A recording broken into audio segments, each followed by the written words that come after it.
오늘은 사무엘하 5장 6절에서 6장까지의 말씀을 우리가 함께 읽었습니다. 어떤 나라가 이제 새롭게 개국할 때 또는 이제 나라의 큰 변화를 꾀할 때 그럴 때 이제 하는 일이 왕조가 바뀌거나 그런 큰 변화가 있을 때 일어나는 일이 아마 천도하는 것일 것입니다. 수도를 이제 새롭게 정하고 또는 옮기는 것이죠. 국가의 중심지인 수도를 정하고 변경하는 일은 매우 큰 것입니다. 그것으로 인하여 나라의 형편과 상황들이 이제 크게 바뀔 수 있기 때문에 그렇죠. 통일 왕국을 이루면서 다윗이 가장 먼저 하는 것이 이제 수도를 옮기는 겁니다. 헤브론에서 중심지를 이제 이 남쪽에 있는 지파와 북쪽 지파의 밸런스 균형을 위해서 약간 중간 위치인 이제 예루살렘으로 이제 옮기겠다는 것이죠. 근데 아직 예루살렘은 그때까지는 이스라엘 백성들의 땅이 아니었습니다. 아직 정복하지 못한 땅이었고, 땅은 이제 이 예루살렘은 이제 앞으로 이후에 이제 여러 가지 장면들을 보았을 때에 천혜의 요새였던 것 같습니다. 그래서 쉽게 점령할 수 없는 곳이었고, 여호수아서를 우리가 보면 여호수아가 가나안 정복하면서 끝까지 정복하지 못한 지역이 4곳이 나오거든요. 그 중에 하나가 이제 예루살렘, 여부스 사람이 살고 있는 예루살렘입니다. 그래서 여부스 족속이 다윗이 지금 쳐들어온다고 할 때 아주 여유를 부립니다. 뭐라고 하죠? 절름발이나 소경을 세워서라도 충분히 막는다.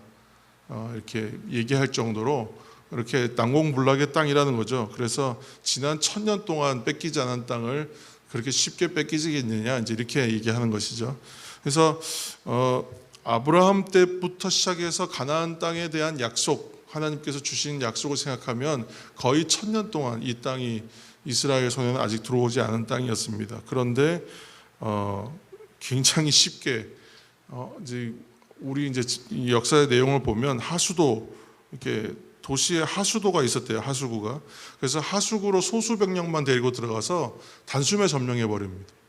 그래서 하나님께서 함께 하실 때는 너무 간단한 거예요. 이게 이루어질 수가 없는 일들이 쉽게 이루어질 때도 있습니다. 이걸 가지고 우리는 기적이라고 말하는데 하나님의 일 앞에서는 일상이 사실은 기적이다. 우리에게 생명 주시는 이 일 자체와 매일 하나님께서 우리에게 놀랍도록 채우시는 은혜들을 우리가 발견하면서 보면 하나님께서 함께 하시는 그 자체, 하나님께서 나 같은 사람을 불러서 이러한 사역 저러한 사역을 주시고 또 우리와 같은 이들을 불러서 교회를 이루시고 또 하나님의 또 전도 사역을 감당하게 하시고 또 말씀을 하나님의 뜻이 잠겨있는 말씀을 풀어 우리에게 먹이시는 것을 볼 때마다 사실은 그 자체가 놀라운 기적과 같은 일입니다. 매일이 기적인데 우리가 느끼지 못하는 것인 것 같아요. 그래서 오늘도 하나님의 말씀 가운데에서 하나님이 주시는 일상의 기적들을 경험하시고 그 은혜로 더 충만하여서 오늘 하루도 승리하시는 저와 여러분 되시기를 예수님의 이름으로 축원합니다. 이 5장 이제 6장 내용을 보면 다윗이 승승장구합니다. 그래서 고대 근동 역사에서 다윗이 패권을 가진 사람으로 이제 자라가고 있는 모습을 봅니다. 주변의 사람들이 인정해주고 그가 이제 힘 있는 왕이라는 것을 이제 인정해주고 있는 것입니다. 역사가 그렇게 증언하고 있죠. 그리고 이제 신앙의 중심지를 이제 예루살렘으로 만들어. 그러니까 이제 방점을 찍는 거 맨날 마지막에 이제 탁 한 점을 찍잖아요. 이걸로 이제 완성한다. 이걸로 이제 완전하신다 생각하는 부분이 뭐냐 하면 이제 나라를 새롭게 하면서 이제 하나님께서 오시면 이제 다 된다. 이렇게 생각했던 것 같아요. 그래서 이제 그 하나님의 궤, 언약궤, 말씀의 궤 또는 법궤를 이제 모셔오겠다. 이것으로 이제 모든 개혁은 끝나는 것이다. 이제 이렇게 생각했던 것 같습니다. 그래서 법궤를 모시는 것을 위하여 3만 명이나 되는 사람들을 선별하여 세우고 악기를 연주하고 제사를 드리고 하면서 다 준비해서 이제 그렇게 하는 거예요. 사람의 마음에는 이렇게 하면 성대한 것이고 이렇게 하면 잘 되는 것이다라고 여겼던 것 같아요. 그러나 하나님의 뜻과는 달랐습니다. 그래서 하나님께서 이것을 그렇게 기뻐하지 않으셨어요. 그래서 나고는 타작마당에서 소가 갑자기 뛰는 바람에 법궤를 이제 우사가 잡습니다. 그러니까 베레스라는 말은 터지다, 터치다라는 뜻이잖아요. 그래서 옛날에 베레스라는 이름도 이게 뭘 터치고 나올 때 모습을 가지고 이제 베레스라가 했으니까 베레스 우사 몸이 터진 거죠. 그렇게 이제 죽게 됩니다. 그래서 다윗이 이것에 대하여 여러 가지 복합적인 감정이 듭니다. 두렵기도 하고 분하기도 하고 왜 하나님이 이렇게 나에게 하시는가 하는 억울한 마음도 있었을 것 같습니다. 아무튼 그래서 이것을 이제 멈추고 오벳에돔의 집으로 우선 메어 갑니다. 그리고 법궤를 모신 오벳에돔의 집이 복이 임함을 보고 이것으로 이제 기뻐하면서 다시 이제 준비하여 예루살렘으로 법궤를 이동합니다. 근데 이번에는 제사장 나라의 규정이 있잖아요. 그래서 법궤가 이동할 때는 어떻게 해야 된다라는 제사장 규례가 있습니다, 분명히. 그래서 그 규례대로 레위 지파 고핫 자손을 통해서 어깨에 메고 이동하도록 하나님께서 명령하신 율법을 따라, 그러니까 원칙대로 이제 해야 된다는 걸 이제 뒤늦게 깨닫는 것이죠. 그래서 우리가 아무리 내 마음에는 이것이 예배고 이것이 하나님께 잘하는 것이라고 여겨도 하나님이 기뻐하시는 길은 다른 곳에 있잖아요. 그래서 그것을 잘 찾아내는 것. 우리가 지금 지금 사무엘 상 후반부부터 사무엘 하 부분을 읽어오면서 우리가 발견해야 될 것은 하나님의 뜻이 어디에 있는지를 세밀하게 살펴야 될 것에 대하여 하나님의 길과 방향이 우리가 맞으면 된다고 지금 처음에 해왔었는데 그 방향성 안에서 이제 우리가 행할 때에 하나님께서 기뻐하시는 것이 분명히 있습니다. 그래서 그것을 좀 잘 알아야 되겠다는 거예요. 그래서 오늘 레위 지파 고핫 자손의 어깨로 메어 옮깁니다. 그래서 하나님의 궤는 광야 생활부터 늘 백성과 함께 있었죠. 그래서 여호수아가 가나안 정복한 다음에는 어디 있었냐면 실로에 가 있었고, 그 후에 하나님 뜻과 상관없이 아벡 전투 때 사람들이 그 궤를 들고 나가서 이기겠다고 했다가 오히려 그 빼앗기고 블레셋에게 우여곡절 끝에 오벳에돔의 집에 있었던 거예요. 그러니까 우리가 우리 그 슈브, 이제 히브리어로 슈브라는 동사를 쓰는데 슈브는 돌이킨다, 돌아선다, 백하는 거잖아요. 다시 돌아가는 것. 그러니까 우리가 돌이키면, 우리가 돌아서면, 우리가 회개하면, 우리가 돌아서면 하나님께서도 돌이키신다. 하나님의 뜻도 바꾸신다고요. 우리가 회개하면. 하나님이 기뻐하시는 것이 뭐냐? 결국은 하나님의 백성들이 악인이라도 하나님 앞으로 돌아오는 것. 그것을 원하시는 것이 하나님의 성품이고 하나님의 뜻이다. 그래서 그것을 발견하고 이해할 수 있어야 한다는 것입니다. 그래서 우리가 슈브를 얘기하면서 법궤 곧 하나님의 궤가 돌아오는 것은 어떤 의미겠어요? 지금 하나님의 궤가 오는 것은 하나님께서 임재하시는 쉐키나 글로리, 하나님의 영광의 임재가 이곳에 있다라는 것이 백성들 앞에서 실질적 의미이기 때문에 이 법궤가 오는 것이 매우 중요했어요. 그래서 다윗이 이 일이 이제 성사되는 것을 보면서 참 기뻐합니다. 그리고 이 마음이 어디까지 가냐 하면 하나님께 내가 성전을 지어 올려야겠다라는 마음까지, 열심까지 이어지게 되죠. 또 이제 성전에 대한 이야기는 우리가 다음의 장들을 이제 통해서 내일 우리가 살펴보겠지만 정말 기뻤기 때문에 어떻게 했냐면 이 과정을 진행하면서 6걸음을 옮길 때마다 제사를 지내면서 이동해요. 6걸음 걷고 제사 지내고 6걸음 걷고 제사 지내고.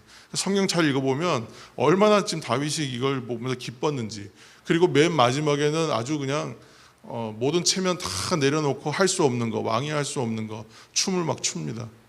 미갈이 보고 업신여기 우습게 여길 만큼 어떻게 왕이 채신머리 없이 저럴 수가 있나.